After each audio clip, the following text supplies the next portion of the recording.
തങ്കൂസ് കിച്ചണിലേക്ക് സ്വാഗതം. നമുക്കിന്നൊരു പുതിയ ഐറ്റംസ് ഉണ്ടാക്കാം. ചക്ക ഇല്ലാത്ത കാലമല്ലേ.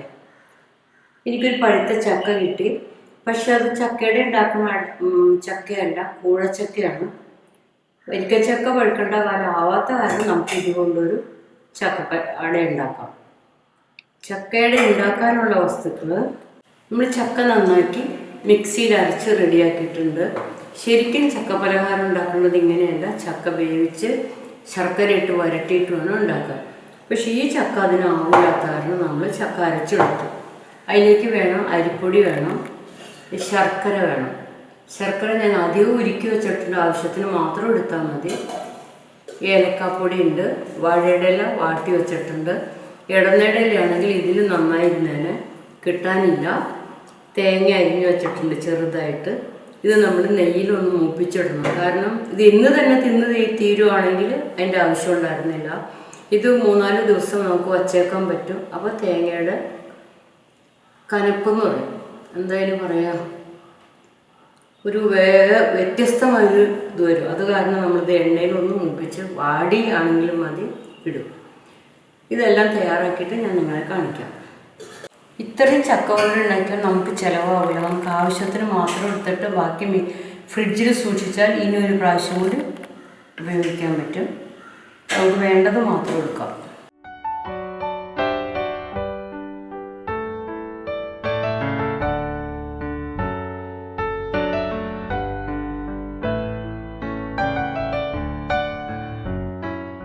അപ്പോൾ നമുക്ക് ഇത്രയും മതി. ബാക്കി നമുക്ക് അടച്ച് സൂക്ഷിച്ച് വയ്ക്കാം. കിട്ടാത്ത കാലമല്ല, ഇനി ഒരിക്കലും കൂടി ഉണ്ടാക്കാം. ഇത്രയും ചക്കയിലേക്ക് വേണ്ട അരിപ്പൊടി നമുക്കിടാം.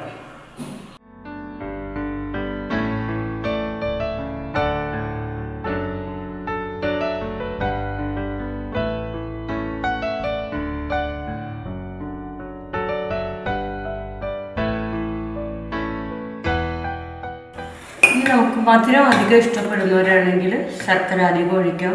കുറവ് മതിയെങ്കിൽ കുറവ് ഒഴിച്ചാൽ മതി. നമുക്ക് ആവശ്യത്തിന് ഒഴിച്ചാൽ മതി. അത്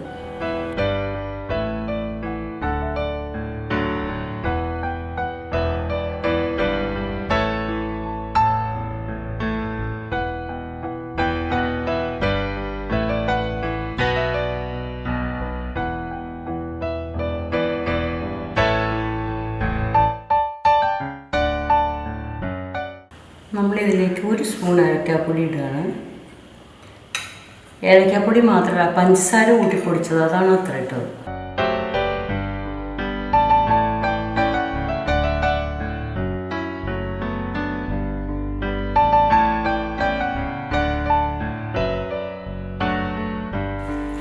ഇപ്പം നമ്മൾ ചക്കയും അരിപ്പൊടി, ഏലക്കാപ്പൊടി, ശർക്കര ഒഴിച്ച് ഈ രീതിയിൽ നമ്മൾ കുഴച്ച് വെച്ചു. ഒരു പക്ഷേ ഇതിന് ഇനിയും സ്വല്പം കൂടി വെള്ളം ചേർക്കേണ്ടി വരും. 5 മിനിറ്റ് ഇത് ഇങ്ങനെ ഇരിക്കട്ടെ. അപ്പോൾ നമുക്ക് ഈ തേങ്ങ വറുത്ത് കൊണ്ടുവരാം. എന്നിട്ട് നമുക്ക് വേണമെങ്കിൽ വെള്ളം ഒഴിക്കാം. കാരണം എന്താണെന്ന് വെച്ചാൽ ഇത് തരിയുള്ള പൊടിയാണ് ചേർത്തേക്കണം. ഇനി നമ്മൾ എടുക്കുമ്പോൾ ഇത് കട്ടയായിട്ടുണ്ടാവും. അങ്ങനെയാണെങ്കിൽ ശർക്കരയുടെ പാനി വേണമെങ്കിൽ അതൊഴിക്കാം, അല്ലെങ്കിൽ ചെറിയ രീതിയിൽ തിളപ്പിച്ച വെള്ളം ഒഴിച്ച് റെഡിയാക്കാം. ഇപ്പോൾ ഇത് വറുത്തുകൊണ്ട് വരാം.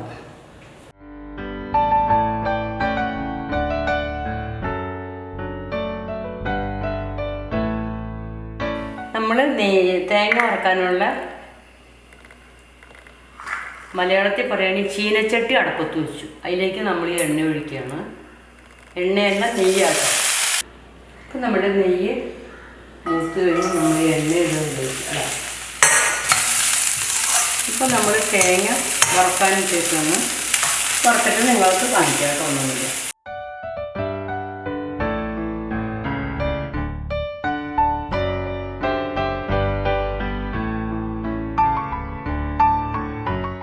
ഇപ്പം നമ്മൾ തേങ്ങ വറുത്ത് കൊണ്ടുവന്നു. ആ വറുത്ത തേങ്ങ നമ്മൾ ഇതിലേക്ക് ഇടുന്നു. അപ്പോൾ കുറച്ച് വെള്ളം കുറവുണ്ട് ഇതിന്, കണ്ടോ? പോരായികയില്ല, എന്നാലും ഒരല്പം വെള്ളം ഒഴിക്കാം. തിളപ്പിച്ചാറ്റിയ വെള്ളമാണ്, ഒരല്പം വെള്ളം ഒഴിക്കുക.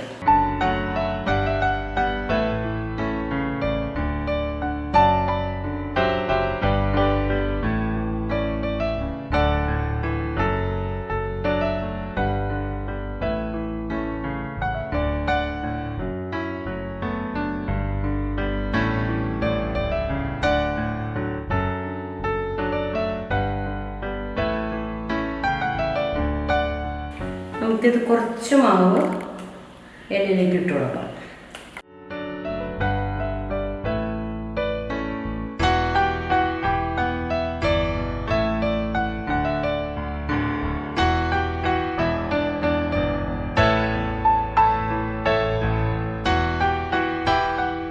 പണ്ടൊക്കെ ഉണ്ടാക്കിക്കൊണ്ടിരുന്നത് കൈകൊണ്ട് ഇങ്ങനെ പരത്തി ഇല നിറച്ചാക്കിയിട്ട് മടക്കുകയാണ്.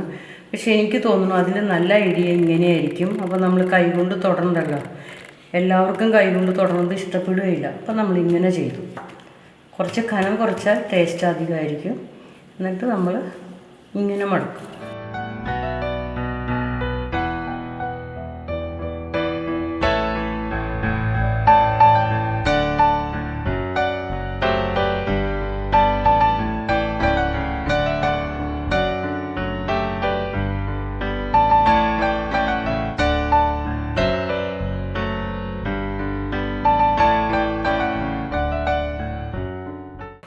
ഇപ്പം നമ്മളുടെ മാവ് ബാക്കി വന്നു.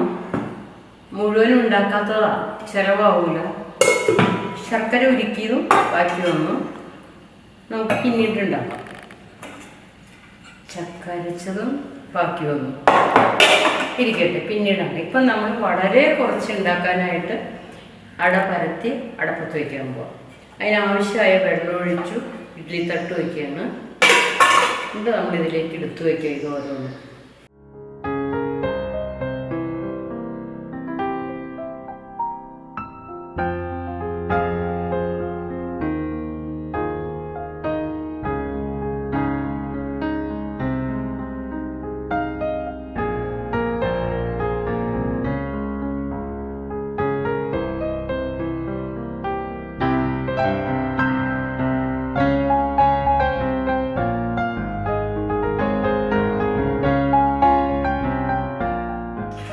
അപ്പം നമ്മുടെ ചക്ക അട പരത്തിയത് റെഡിയായി. നമ്മൾ അടപ്പത്ത് വയ്ക്കാൻ പോവുക.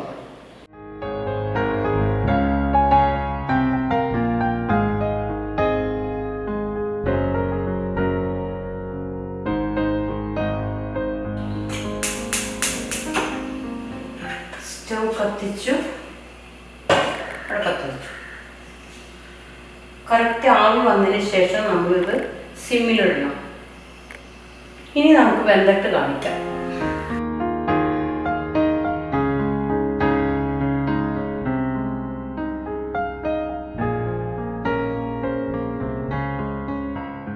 ഇപ്പം നമ്മുടെ ചക്കയുടെ വെന്തു ക്ലീനായിട്ട് ഇരിക്കുകയാണ്.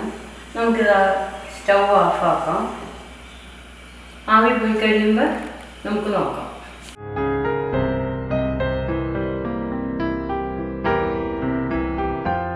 അപ്പം നമ്മുടെ ചക്കയുടെ റെഡിയായി. നമുക്ക് ഒരെണ്ണെടുത്ത് നോക്കാം എങ്ങനെയാണ്.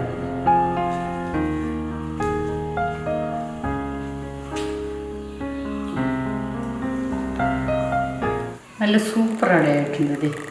അപ്പം നല്ല മണമാണ്. വാഴയുടെ ഇല വാടിയിട്ട് നല്ല മണം വരണുണ്ട്.